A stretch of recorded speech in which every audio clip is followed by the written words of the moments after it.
Governor Hobbs and Republican lawmakers celebrated reaching a budget deal weeks before most expected that to happen this year. It took a lot of compromise, and it's left some of the governor's fellow Democrats unsatisfied. Among them, Secretary of State Adrian Fontes, who says the governor did not secure enough funding to ensure election security. Harsh critique for the woman who you might recall used to run state elections. Sarah Robinson in studio.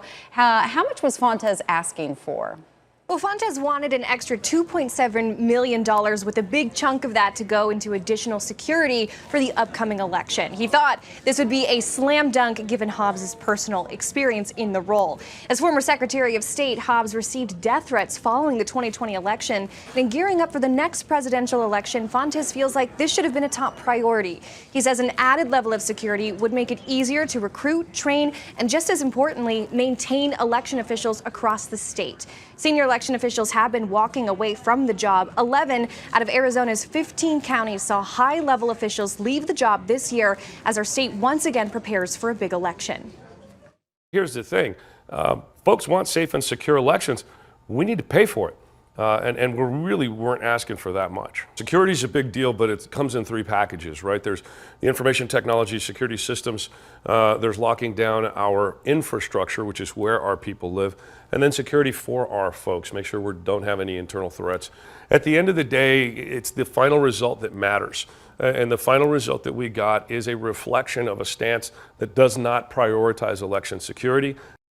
I did reach out to Governor Hobbs about this. Her spokesperson, Christian Slater, provided Arizona's family with this statement, quote, "As Secretary of State, Governor Hobbs successfully oversaw one of the most contentious elections in Arizona history and adamantly defended the votes of every Arizonan. As governor, she has continued to prioritize safeguarding Arizona's elections by vetoing dangerous legislation and securing additional funding for the Secretary of State's office.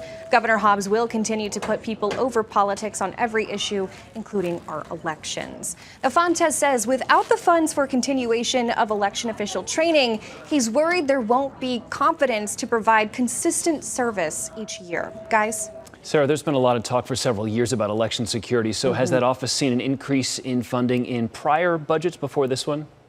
They have, and they have seen a 67% increase over the past 3 years. However, Fontes says that 2020 was basically ground zero. So he says he still doesn't think that this is an adequate increase for the infrastructure he wants. In the newsroom, I'm Sarah Robinson for Arizona's Family. Sarah, thanks.